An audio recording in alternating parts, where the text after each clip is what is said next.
Welcome back to a wet Circuit of the Americas, round 2 of the Pirelli GT3 Cup Trophy USA. Well, I'll tell you, the skies opened up, and these guys now out on the pace lap, and they have backed way up. Actually, the pace car already made the move down into the pits, and Hardiman understandably bringing everybody up slow, wanting to make sure everybody is in position and coming to grips, literally, with this wet track. Well, let's see if we get the green flag this time. Hardiman in that white Porsche leads him around. On his right is Fred Keimer, that great qualifying effort in these wet conditions. And watching for that green flag to fly, see if it does this time. Just on the bottom of that Circuit of the Americas crossover board. And here it is. We are green. And boy, a big lunge early by Jesse Menzer, who was very aggressive early yesterday. And he's going to try it again and see what he can get done. Hardiman protecting down to the inside. You can see the two of Mike Zwiebeck and the discount tire car trying to make a big move there, and he actually moves up from fifth into fourth, and it looks as though it was Marciano who got really shuffled back, third all the way to sixth, Craig. Yeah, and that was, again, maybe carrying a little bit too much speed into that first turn. Well, it's tricky enough in the dry, and then you get it damp, and you know the braking areas, and out flattens out, and the adjusting on the pedals you have to do. Easy to lock up in these conditions, and when you do lock up, there's no steering input, so then you have to come off the brake, and it's all a matter of, at that point, just salvaging anything you can.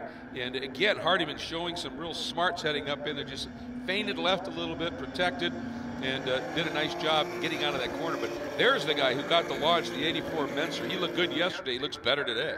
Yeah, I think they all did a little learning on this, got a little bit more seat time on the track, which in the dry and the wet, certainly helping them now.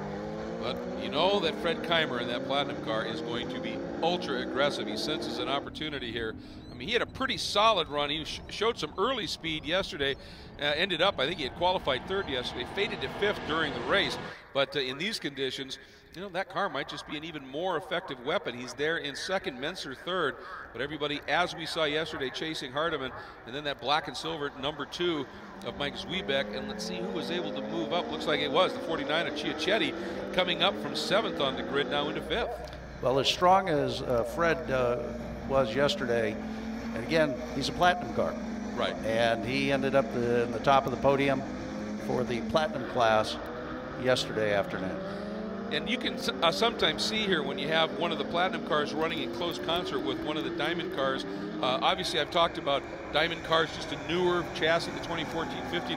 What's the differences between the two chassis in terms of performance, power, etc.? Well, there actually has a wider stance on the car. They moved it about 1.5 inches out. It's longer, a little bit longer wheelbase. The aero package is a little bit different, which I think significantly helps. There's also a new paddle system that's in the 2015 car. So they're a combination of some technological advancements, and certainly, as Porsche always does, looks for the safety of the driver. Oh, without a doubt. Any big, significant changes in terms of the engine department? Not really. Not much. No. Oops, problem there. That's the number 89, suddenly off pace just a little bit, Oscar Arroyo. And let's see if he's able to, he's able to get it gathered up and is back at speed, but we're going to see a little bit of that slipping and sliding and the like here today. One of the things that you talk about, that wider stance, longer wheelbase, and better aero, I mean, the car is just more stable as a result of all that. But I sometimes, people may not recognize sometimes what, in terms of just time, that paddle shift can do. Because it's a no-lift shift, right? So you can shift anywhere you want, and you're just that little. And you think about it, if you shift and get a tenth of an improvement in every corner on this track, that's half a second here with 20 corners. So it makes a big difference, doesn't it? Yeah, and that's what the new drivers are finding out with the Diamond car, is to have that available to them now that they've never had before, and it's working well. Very, very close, the lap times right now. As you can see, Hardiman, very different story than what we saw yesterday, where he just sort of disappeared into the distance. Not so much now. And, that means that obviously Keimer and Menzer are doing a superb job, because Hardiman right now, he's got great visibility out there. Everybody behind him is driving in that spray, and these guys are just not giving him any quarter right now. And I think there's no question of Hardiman's pace, but lack of wet weather experience playing a role early on. Welcome back. A huge moment from one of our front runners. Fred Portad, second yesterday, has just had a spin. And a couple of guys taking evasive here at Circuit of the Americas. He was able to gather it up. Looks like he'll be able to get going. Here's another look at it, Greg. Yeah. Oh, boy, he had some help there, and that was a pretty substantial tag. John Scarlett got into him, so not both of them are damaged. Well, we remember seeing these two together, Oscar Arroyo and Fred Portad yesterday. Take a look. You can see the damage to Scarlett's car, although it's still running, which tells you a little bit about how sturdy these Porsche 911 GT3 Cup cars are. People will see, contact and think that's going to take them out of the race, and yet so many of these drivers are able to finish a race and finish it strong with having some body movement on the car and also on the suspension. Yeah, absolutely, and yeah, they are sturdy, but boy, this group of four just continue to be covered by very small margins. Hardiman does have the fastest race lap at a 2:34.2, but you know, Keimer right there at a 2:34.4. I mean, they are in very close company. Look there at the number 13 and Jason Godfrey in that Semper Fi Funds machine. He had a troubled day yesterday, but is definitely looking a little bit stronger today. And then there's the damage to the 08 there of Scarlett, that right front corner. And you know, one of the concerns that you have sometime with these cars is the fact that the radiators are up in those each of the front corners, just in front of those tires, a little bit susceptible sometimes. And that was a pretty good clock, but it looks like that time the radiator was able to survive that hit. Yeah, as you said, Greg, that's something you always need to be aware of, because that transfers, unfortunately, back to engine temperatures. And oh, biggie, yeah. There's a loop again by the number 89 of Oscar Arroyo. Just having some issues at this stage. That's the second time I think he's gone around and gathered it up again. One of the nice things about this facility, of course, Craig, is you can see it here, a ton of runoff. So if you do get it wrong, usually there's that paved runoff area. You just slow down, gather it up, and get going again. So you get the opportunity. You can have incidents at this track without it turning into full course cautions. Yes, yes, and it still tests the driver's skill to go ahead and stay within those lines. Looks now like Hardiman drawing away just a little bit, and I don't know that he's drawing away really from Jesse Menser. I think Menser has just closed up big time on the back of Fred Keimer at this point. There's the 43, Albert Salvo, who has worked his way right into the top 10. Really good run for Albert. He had qualified 9th, slipped back just a smidge, and now has fought his way right back into the top 10, and he's driving one of those platinum machines, and that's pretty impressive, because that, by my recollection, you're looking at, he's 4th in platinum right now and having a very good run. I think the 3 cars in a row there with Mark Nelson, the number 23 car behind him. I think Seth, the 77 car, is all 3 of them right together having their own races. Mentioned before, there's racing going on all over this track with these groups. Absolutely. I mean, that's a scrap for the 10th position, and they're fighting just as hard as these guys are up here. Hardiman resets quick lap at a 2:34.227, but Keimer not off of him by that much, but you can see that it's just enough. You know, you lose a 10th or 2 every lap, and pretty soon you're staring at a deficit of a second, and that's exactly where Fred sits right now. Perhaps of more concern for Fred right now is looking in his mirrors and seeing that number 84 of Jesse Menser. Now, Fred is comfortably in the lead in the platinum class, but there's something to be said for, you know, the psychological advantage you get, and the confidence from being up and mixing it up with the leaders of a higher class. And Fred just doesn't want to let that one go too easy. No, not at all, and that brings a tremendous amount of satisfaction at the end of the day if you can be able to do it. And hopefully what Jesse is looking forward to is expecting, if Fred keeps looking in that mirror, there'll be an opportunity there. At a certain point, if Jesse's really hounding Fred, and Fred's finding that, boy, I'm really starting to get my lines messed up, and I'm looking here, at that point, he isn't in the same class. The smart move is just let him go, and then just get your, slow down, get refocused, and go. Looking at the big picture, always key. We'll be right back. This portion of the Pirelli GT3 Cup Trophy USA is presented by Discount Tire, recognized as the world's largest independent tire and wheel retailer today in the industry. Welcome back to a still wet Circuit of the Americas. The good news is the rain has let up a little bit, but it is still pretty treacherous out there. Watching lots of good battles. This is one just outside of the top 5. This is Alessandro Chiocchetti, and Alessandro's sitting in the 7th spot, but Mark Nelson, and that's a platinum car in the number 23 in Nelson, and a diamond car for Chiocchetti. So these two guys are duking it out for a 7th spot right now where Chiocchetti resides.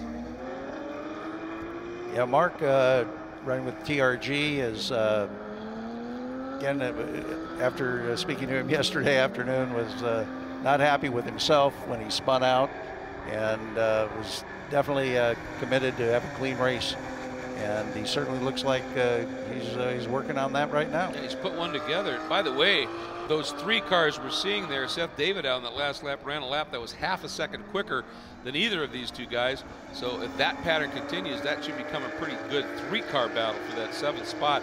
Do keep in mind that Chiochetti's running a diamond car. Nelson and Davidow, the 23 and the 77, are running platinum cars. But Davidow is wheeling that machine around right now to great speed. Greg, as you commented earlier, you can pick out any place in this race and you've got action going on. Yeah, and that's one of the things about this type of a series where it's a quote-unquote spec series where you're running, you know, basically cars built to the same spec, just minor adjustments and the like. You know, Nelson making his own adjustment here for position, trying to get through. But you generally, and he does, and that's what we were talking about right there. He got Chiocchetti offline a little bit, and the only way you save it is slow down, isn't it? That's right. And he was able, you know, like you said, coming out of that turn, roll back on the throttle, is able to carry it forward now. We'll see if he's able to retain that. Oh, speaking of that, oh, look at this. We have a replay here, some action, and that was the pass that Menser put on to take that 2nd spot away. Now Keimer is continuing to fight. He is all over the back of Menser. Boy, these 2 guys, this has been, and I mean, since the green flag, these guys hooked up, and it's been just as fierce. Lap after lap, it almost looked like we were looking at the same shot a couple of different times. Absolutely, and it doesn't matter which one's in front; they just can't shake the other one, and that's what keeps it so entertaining here. And again, you got to give it up. In these conditions, you'd think that slightly wider, longer, everything would make that car a little bit better, which means that Keimer is just driving brilliantly right now. Yeah, and of course, you know, Fred has a couple of years' experience in the platinum car, where Jesse just moved up to the diamond car. So this again is his first race in the 991 GT3 Cup. Oh boy, he really turned in early there, didn't he? Had to pinch that back down. Let's see if Keimer was able to get a little bit of a run. Not too much. I thought with the way that Jesse had to just sort of slow it down to not go spearing off the track. But now look at Keimer. He's trying to swing it out, and he's going to use that open line. Comes right around the outside. Does he keep it on the track? Keeps the momentum alive. He's through, and he's done it. Boy, you could, that was brilliant. Great move. Yeah, great move. Menser went to defend, and Keimer just said, well, then we'll do it around the outside if we have to, and made it work. Now into these tricky S's, and Menser's just going to look and go, all right, I got by him once. Stay close, figure it out, and see what you can do again. Great stuff. Love these sequence of corners here. There's 2 different sections of S's. Then here you make this really, really, really tight turn number 8. Oh, here's another look at it from the outside. Look at that, Greg. Yeah. Very clean. Yeah. And then he let him know. He went, I'm going to make sure you know I'm coming across here. And make sure, and really that was just to blunt any kind of counter move that Menser was thinking of making, and it was effective. Yes, and I'll tell you that the other part that you've got to appreciate, certainly from a series standpoint, is the fact that you're seeing very good car control, situational awareness of both drivers knowing where each one was. You see clean, hard racing, and that's what we enjoy seeing. Oh, that's huge, isn't it? I mean, you really, you know, I like that you said situational awareness and just track awareness, you know, knowing what's around you, what the conditions are, so you recognize if something changes and you can react to it without it literally spooking, essentially, because that's when mistakes happen. And it looks like they're coming up on the back of the 18 of McAllister, so we'll see whether coming up and lapping another car. McAllister, brilliant job there. Just slowed down, got off line, let them both go through. Didn't affect that battle at all. That's a class act. And we'll be right back to more at Circuit of the Americas. Will Hardiman continues to lead here at Circuit of the Americas. He's opened it up just a little bit here, but he still has some work to do. And coming up on the back of Oscar Arroyo, who's had an eventful race. Yes, he has. At this stage. When he hasn't had an issue, he's shown some good pace. But you know what, that's part of it too. I mean, you know, I don't remember who it was. A famous driver once said, you know, the best way to find the limit is to exceed it. Yeah. And Arroyo's pushed. You know, he's gone after it a little bit here. And that's part of that learning curve. Well, and as you said, to be able to go ahead and knowing that turn that you did 2 turns ago is not the next turn. So you need to be able to go ahead and mentally be able to be focused back on what's in front of you and what's down the road, not what was behind you. Exactly. And the really good drivers, you know, the ones that like a Hardiman, it looks like here, the drivers that have that gift, if you will, are the ones that they just have that ability to feel, okay, the track's drying, there's more grip, but the tires have gone off a little bit, but I'm lighter because I don't have the fuel on the car. Be able to, your butt somehow calculates all that, and you figure out, okay, now we're going to be able to make something happen here. Speaking of something happening here, that's the 65 of Ray Shai. We've talked about that absolutely beautiful machine, that platinum car, and he's coming after and putting Jim Slavic a lap down. So again, he's had a solid run. Ray has been right up in now in that 15th spot, staying in that up position and driving away from some of the other guys here, having a good run. Speaking of eventful races, there's the 08. You see that damage on that car for Scarlett, but boy, he's running. You know, it hasn't upset him at all in terms of the pace and performance, has it? Well, that's one of the other things that I think many times drivers go, well, gee, the car's not perfect. Yet the crews will tell them, drive what you got. Yeah, and that's, exactly. And that's all you can do, and you'll make the adjustments. And I tell you, again, that is a learning opportunity there. It is, and we've got Albert Salva. That's that white number 43 right behind him. So this is now the battle for the 10th spot. And taking a look here and seeing what we've got for lap times, Scarlett definitely running a little bit quicker on that last lap.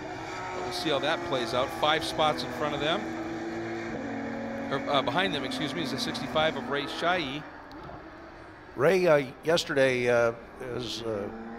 we haven't had the opportunity to speak much about it today, but in our Platinum class, we have a Masters class that is having their own championship.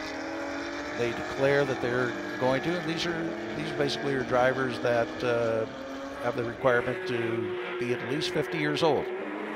And Ray was able to, in fact, in the last lap of yesterday's race, pass Jim Slavic to go ahead and get his first podium. Good for him. And he was very excited and did a heck of a good job to make that one happen. Yeah, absolutely. That's where the experience and treachery overcomes youth and exuberance, right? That's right. We just had a good look there at that orange machine of Mark Yano as the white flag comes out on our final lap. And Yano, who had that great qualifying run up to 3rd, but remember he dropped out of that top 5 by a bit, has fought his way back into 5th. That puts him 2nd in Platinum, but again, anybody who's running a Platinum car and is up into that top 5 is doing a superb job. And everybody wants to be looking at the data traces of this guy, Will Hardiman. I'm sure. The interesting part is we noticed both today and yesterday is these cars are pretty well bunched together, and if you do make a mistake, it will cost you. You will lose a couple of positions for sure. Without a doubt. I think Yano in traffic may have made a big move here. I thought I saw Menser behind him. I don't know whether maybe Menser had a moment and dropped back. There's Hardiman in that WP. I love that, a Texas size parts store. Everything's bigger in Texas. And he is just driving superbly here in his last time through this sequence of switchbacks and now into one of the great corner sequences in North America. Certainly this triple apex right-hander, 16, 17, 18, falls down the hill, building speed, great complex.